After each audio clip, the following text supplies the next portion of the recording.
there are a lot of little things that you can do, but don't expect that you're just gonna go from being totally unconfident and then wake up tomorrow and you're super confident. It's definitely taking steps, but you will get there if you don't give up on yourself. Hey queens, yeah, you know who you are. God, come on, go ahead and put that crown on your head. Now tilt a little to the left, now a little to the right. Perfect. Now let's get to work, because we know you got big goals and you got big dreams and not afraid to let them know. Why? Because you step into your purpose, you speak out on your faith, and you shift up in your journey, because you a boss. Welcome to the podcast, Drop the Expiring Act, with your host, Veli of QueenBayGoals.com, reminding you that you are a queen before anything else. It's your life and your goals. Make it royal. All right, y'all. Go ahead and work that crown. Hey, Queen Bays. Welcome to another episode of the Drop the Aspire Night podcast. Today we have with us Dr. Houston, who is an international world traveler. She is traveling to share her message across the world. So welcome to the podcast, Dr. Houston. Thank you for having me. So can you tell us a little bit about yourself? Definitely. I mean, I'll give you the short version. So I am originally from Fort Lauderdale, Florida. I actually grew up in poverty, born to a teen mom. I was in a physically abusive relationship for a little over 6 years. But through all of that, I managed to get my bachelor's degree, master's degree, and as you noted, my PhD. And I was able to really beat the odds that were really stacked against me. I love it. I love it. So you already got into your whole Royal Flawed story, but I want to step back because I love the name of your website, Expectant Victory. So why did you choose to name your website expectantvictory.com? I love that name. Yes. Well, because I've been through so many things, and it's almost like I specialize in overcoming adversity, just because it's like things are always coming. And I felt like there was a time in my life where I was always like sad, I was depressed, I was doubting. And then one day I'm like, no, you got to change your mindset. You got to expect to win. And so I was like, expecting victory. And the truth is, I ran it by several people and they were like, no. They were like, no. And I'm like, I'm feeling this. So I decided to just stick with what my gut was telling me.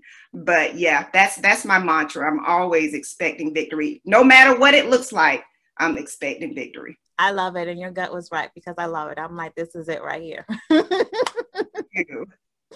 All right. So you guys know this season we're talking about royally F to royally fierce. And our F today is royally flawed, because Dr. Houston, she has, and she already mentioned some of it already, she has her moment in her life when she felt like she was flawed. So can you take us back to before, when Dr. Houston was in that flawed state? Yes. So when I was in the flawed state, I just didn't like myself. I didn't like the person in the mirror. I did not believe in myself. I didn't like my skin tone. I for some reason, I just felt like it was a deficit. And it wasn't until I realized that I was truly beautiful, and like not other people telling me, because you already know they can tell you all day. If you don't believe it yourself, you're not going to believe it.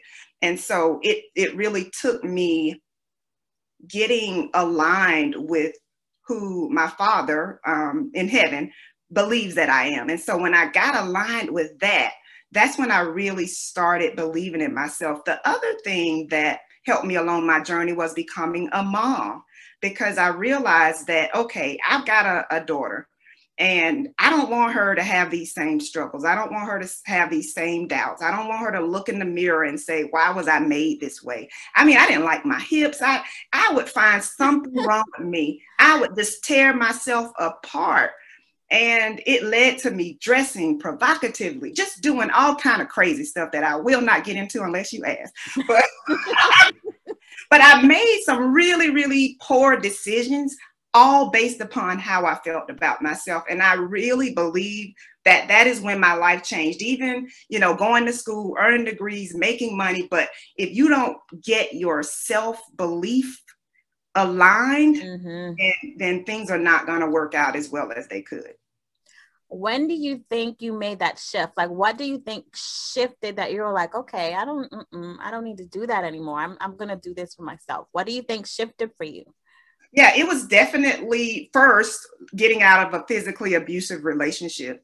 That was a really bold decision that started everything, because without getting out of that, I wouldn't have met my husband to have my daughter. And so really getting out of that. And then, I mean, I slowly built confidence, but I still wasn't confident. Even when I got married, I wasn't confident. But the weird thing is, when I got confidence, my husband noticed. He was like, something is different. Like, I had more pep in my step. I would throw on some heels. I would, you know, because I would just like dress raggedy. Let me just be honest. I didn't really care. It wasn't a big deal. Like, when I went to work, I was professional, but I didn't really dress up. I didn't, you know, try to put on makeup or things like that, which you don't have to do all of that. But for me, it was just doing some outward things to help me feel better on the inside. And so when I started doing those things, I started getting compliments, not just from my husband, but from people outside, colleagues. They were like, wow, you look good today. And that encouraged me to keep it up. Oh, I love it. I love it. I love it. So what would you say to the woman who's still in that place where she feels like she just doesn't have that confidence, and she still doesn't have it, and she doesn't know how to change that? What would you say to that woman? Yeah, for me, I had to literally fake it. I had to really just like, you know what, girl, you look good. Like, and this is the thing, even the person that you look at that looks like they got it all together, they have some doubts too. And then I started thinking about, and I put this in my first book, Women's Secrets, the fact that when you look at celebrities, they've got access to personal trainers. They have a nutritionist. They can go and get a tummy tuck. They can do whatever they want to do. They can get that perfect body without doing all of the things that we would have to do as just average people. You know, they can get their skin right, whatever they need to do. And so I believe that the worst thing you can do is compare yourself to celebrities, compare yourself to other women. And a lot of times the stuff is photoshopped anyway. Exactly. But you got to just start just step by step, day by day, finding something about yourself that you like. You know, even if it's like, you know what? I love these shoes I got. I don't care. You better find every day, just find something that you like. Like, oh, I'm smart. Oh, I saw that. Oh, I just helped somebody. And also helping other people builds your confidence, because they give you that feedback. They might be like, oh, that really helped me. And that can build your confidence as well. So there are a lot of little things that you can do, but don't expect that you're just going to go from being totally unconfident and then wake up tomorrow and you're super confident. It's definitely taking steps, but you will get there if you don't give up on yourself. I love that. I love that. So you just told me something that I did not know, which is you're an author. So tell me about it, because I just heard you mention a book. Yeah, so I actually have two books. My first book was really for women, and it's titled Women's Secrets. It's Time to Stop Suffering in Silence. So that was my first book, where I talked about all of the things that women go through and deal with, but they do not talk about them. So that was kind of like my coming out party for Dr. Jessica Houston. And then my second book is Profitable Conversations: How to Position Yourself for Expansion. And that book is a personal development and business development book. So where can we find these books? So both of them can be found on Amazon, or you can go to my website, expectmevictory.com, and it will take you directly to my books. Okay, I love it. You should have given me all of that. I'm going to share all of this with you guys, don't worry, because I'm writing it down too, so I can put it in the show notes. You don't have to go looking. I'm gonna get it for you. All right. So the other thing that I wanted to talk about was, how do you feel now that you're no longer in that place where you're like flawed, where you're just fierce? Tell us about Fierce, Dr. Houston. Oh, it feels so good. It feels good. But I think we have to also be transparent and say that at different levels, your knees are going to knock again. You know, like you might be fierce talking to 10 people, but then you get a contract and you got to talk to 5,000. You like, oh my goodness, can I do this? Like there have been times I wanted to back out. Like I looked out there, I was like, woo, oh gosh, what have I gotten myself into? And so I had to build my courage up to come out there, and I had to go back and remind myself, okay, you remember you did it for the 10, you did it for 100, you remember you did it for the 500, you can do it now. And so I think it's a continual growth of just becoming fiercer every time you go for something new. I don't want you to think that you're going to just be fierce and then, you know, it's just a done deal. Like I believe that there are levels to it. So don't let people fool you. Even those of us who look confident. I'll give you an example of the times that I've been on television. My first time on television, I was so nervous and everyone was like, you did good. They couldn't tell I was nervous. I'm like, I was nervous. And so sometimes people come off as confident, but they're nervous. So hopefully that'll make you feel better. Well, it makes me feel better. But I get nervous before every speech, and I've been doing it for 8 years. So. Oh, okay. So that feeling doesn't go away then. It's still in there. Yeah. Okay.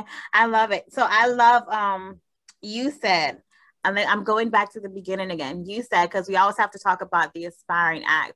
And you said, well, you wasn't aspiring for too long.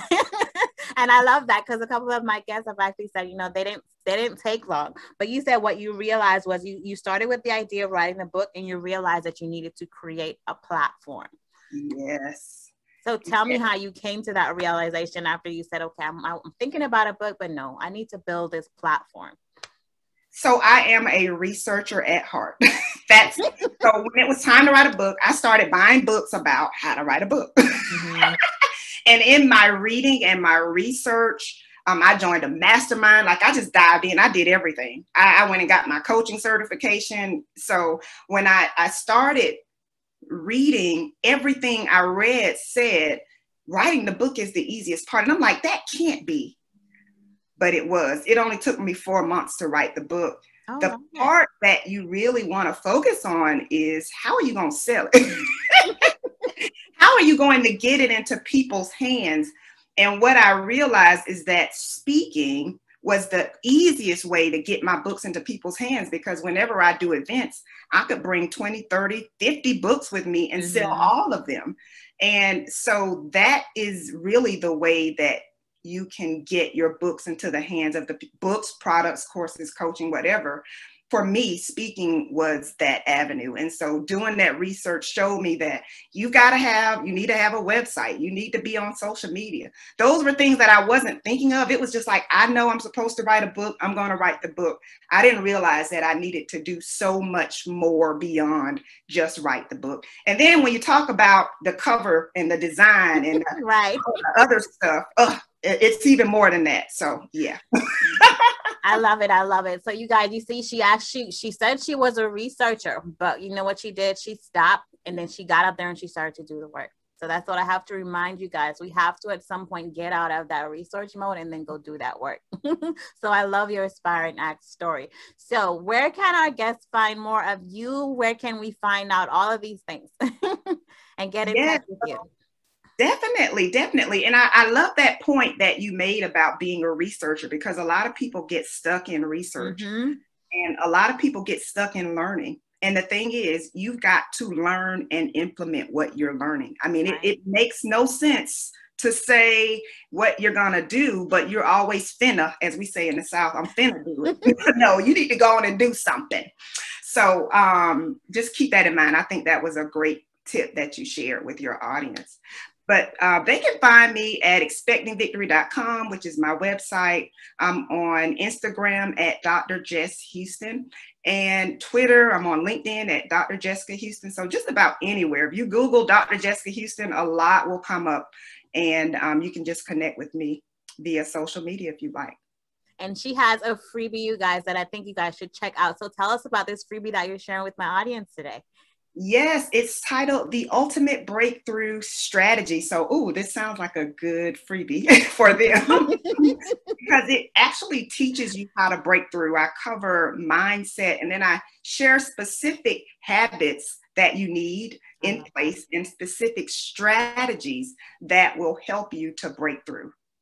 I love that. You got, I was looking at Dr. Houston's profile and she was like, oh, you have to align those habits. I'm like, okay, perfect. She understands. Because that's what I'd like to tell you guys. You have to align those habits to become that person that you're trying to be. So I love that. So don't forget, I'm going to put the link to the freebie below, guys. You better check it out because I'm thinking you're waiting for your breakthrough and it's time. It's time for you to drop your aspiring act. So we always close out with a quote and our guests are given a quote, and I'll give you Dr. Houston's quote, which was start before you feel ready. So tell us why that's a quote that you live by. Oh gosh, because most times you'll never feel ready. You'll never feel ready. You will always be getting ready to, preparing to, thinking about, wanting to, but no.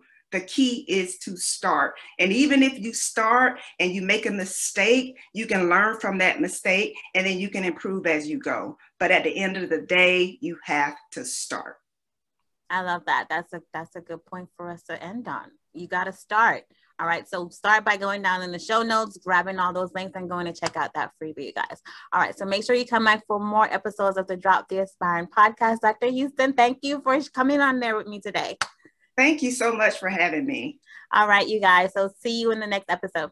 You have been listening to another episode of Drop the Aspiring Act.